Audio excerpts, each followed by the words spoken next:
Sosa is a much better character than Tony Montana on Scarface. Yes, Cardi, Donald Glover and Childish Gambino are in fact the same person. LeBron James is a better basketball player than Michael Jordan. These are all facts and truths we need to live with. I am happy to join with you today. Once you change your philosophy, you change your thought pattern. I love America. I love everybody. But this white here can do more.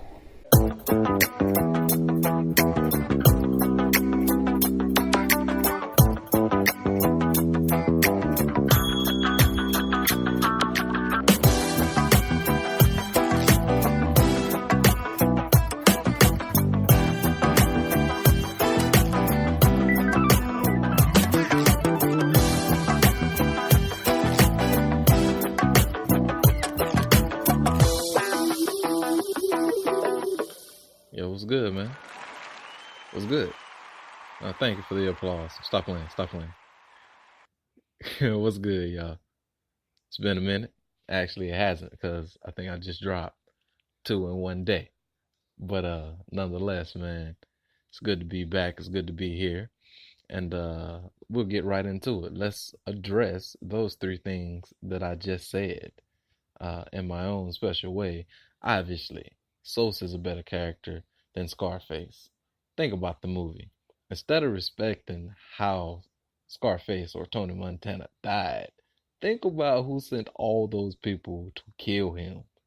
Like, that is a lot of disposable people to just throw us. Like, this man had an army. And speaking of which now got me questioning myself. And I don't like that at all. I don't question myself like, what kind of man who has an army needs Tony Montana to help him assassinate someone? But, hey, a movie's a movie. Another Quaalude, She Love Me in the Morning. Shout out to Bill Cosby for using Quaaludes. Tony Montana for making sure he had Michelle Pfeiffer popped up with the Quaaludes as well in the movies. Now put that together. Bill Cosby was using the same thing on women that Tony Montana was using on Michelle Pfeiffer in Scarface. Mind blown. The second thing that I said, which I'm having trouble remembering now because I had no plans on sharing my Scarface and Bill Cosby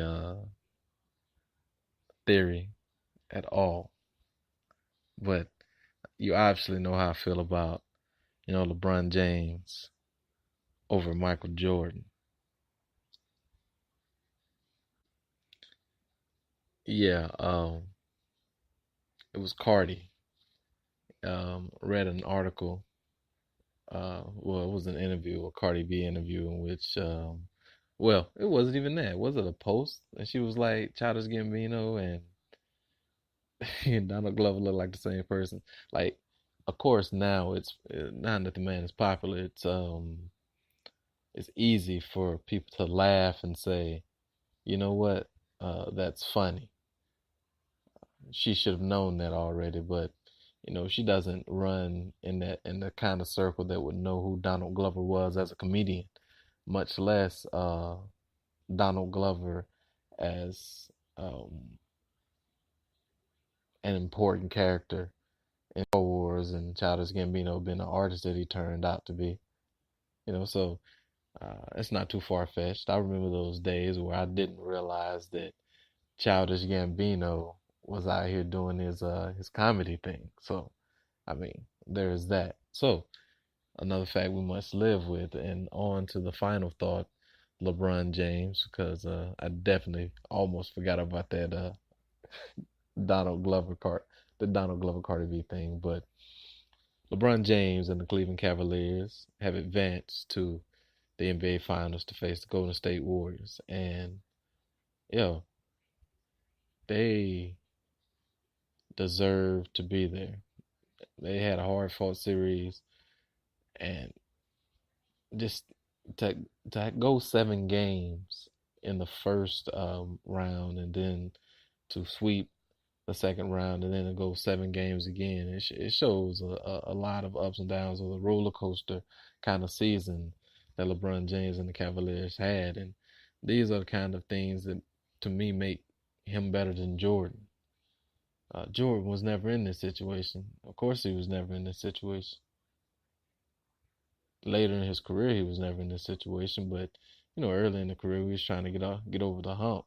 It was just hard to find people to match up with him as far as teammates go. LeBron makes great teammates out of a lot of people. And instead of trying to convince you that LeBron James is better than Michael Jordan, which, no one can do. You either believe it or you don't. It's one of those things.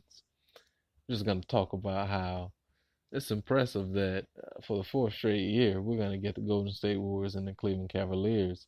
And even though it's the same two cities, the same two logos, same two jerseys, these are not the same two teams. Not at all. I mean, there's no more Kyrie.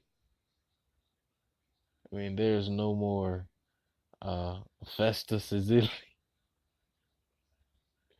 I mean, there's no more James Joneses. There's no more of these guys we've seen in the past. I mean, LeBron James is still there. He's a constant. Steph Curry is still there. Klay Thompson is still there. Draymond is still there. This may only go 5 games. It may not even go 5 games. It may be a sweep. It may be a gentleman's sweep at 5, but it more than likely it may be a sweep. But I'll be impressed with the season that has happened because, like I said, there's been a lot of ups and downs, and LeBron James himself has been playing like a boxer. Apparently, I've seen a stat on ESPN that said he averages about 21 points a game in the first game or game 1 of each series that he's played in the playoffs this year. And then he's averaged about 35.7 in all the other games that he's played this year. The games 2s, 3s, 4s, 5s, 6s, and 7s. He's played 2 7s, 2 6s, 2 5s, 3 4s, and so on and so forth. I can go on, but that lets me know that LeBron James has that, fill it out mentality. It's okay to go in there for that first round of a fight and sort of feel your opponent out to see what they're going to give you, or to see what you can just get, to see what you can take, to see what's available. Set yourself up here, set yourself up there, set up plays for the next game and stuff like that. And that's basically what you've been seeing LeBron James do for the entire first game. And maybe that's what he'll do for this, but I don't think so. I don't think he'll try to go out against the Golden State Warriors and immediately fall into this 21-point a game LeBron and try to be passive. I think he understands. Well, I know he understands because he is LeBron James. I know he understands the magnitude of the moment and that he would have to attack in order to make this a series. So there will be no passive kinds of LeBrons in this, and that's something I'm really looking forward to, man. He had a great season at the age of 33, and you don't always get that. 15 straight years of solid all-star elite basketball, period. But that's all I got for you right now, man. The next time we come back, maybe we'll talk about something that's happening in world news. Maybe Donald Trump has fucked something up. I mean, or messed something up already, or maybe Roseanne has a new show or a special coming on Netflix after recently being fired for being racist. And it's just weird because I do believe she was hired for being racist. Life confuses me in 2018. Till next time, man. Peace.